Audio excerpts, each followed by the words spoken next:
The Prime Minister gave a brilliant speech last night in Sydney. He was addressing a Jewish gathering and focused on faith and some of the main drivers of good human behaviour in a decent, functioning society, whether you're religious or not.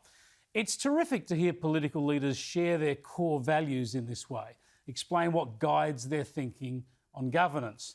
The issue is then to make sure that they follow through, of course, that they back up their values with actions. And I'll have a bit of criticism of that in just a moment. But first up, let's hear some of what Scott Morrison had to say about how we should approach life, how we should respect each other. At the heart of our Judeo-Christian heritage are two words: human dignity. Everything else flows from this. And seeing the inherent dignity of all human beings is the foundation of morality.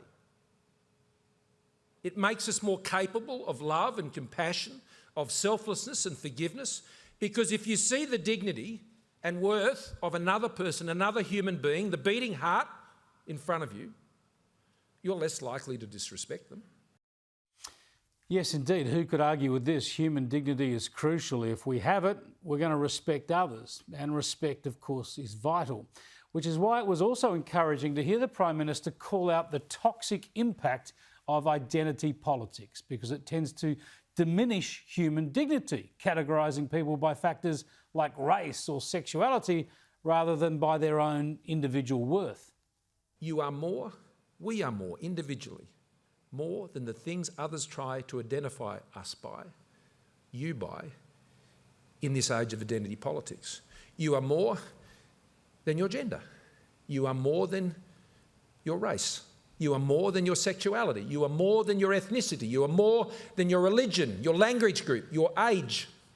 All of these, of course, contribute to who we may be and the incredible diversity of our society, particularly in this country, and our place in the world. But of themselves, they are not the essence of our humanity. Now, just as importantly, the Prime Minister reminded us that government is not always the answer, that we increasingly look to or rely on government for more and more, when it's really self-reliance and personal responsibility that need to be fostered and valued. Freedom, therefore, rests on us taking personal responsibility for how we treat each other, based on our respect for and our appreciation of human dignity. This is not about state power. This is not about market power. This is about morality and personal responsibility. Brilliant stuff. It might be obvious to you and me, but it's reassuring to hear our Prime Minister emphasising these truths. These sometimes sound like radical ideas in the current era of nanny state laws and big government overreach. And that's the challenge. The political demands to do more, to inveigle government into every facet of our lives, have been on steroids during the pandemic. So ScoMo and his government have a massive challenge to withdraw and get government out of our lives, return our freedoms and unleash self-reliance and personal responsibility. Politics is always about compromise, of course. There'll be people picking up what the Prime Minister said and say, what about this individual family, these refugees, those unemployed people? But of course, that's what politicians have to do, work out where if they show compassion for one group, there might be dire consequences for thousands of others, in the case of border protection, for instance. So there's always compromises to be made, but you can't compromise away too much.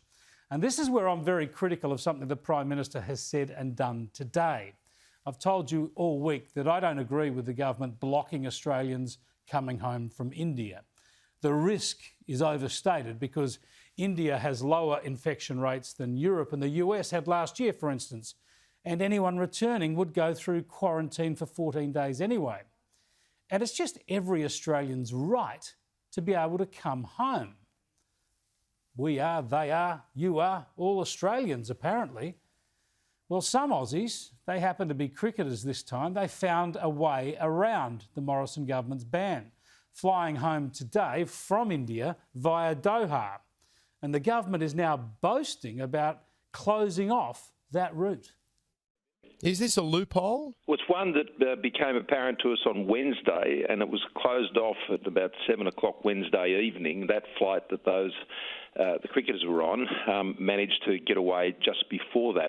Once we discovered that in the case of those coming through Doha on Qatar Airlines, there seemed to be some provisions for people in transit to be able to get through the net.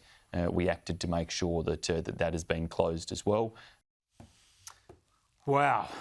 You think about what you just heard there.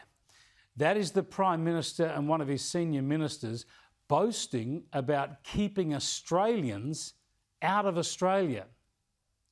They're actually trying to reassure the rest of Australia that don't worry, we've closed off the back door.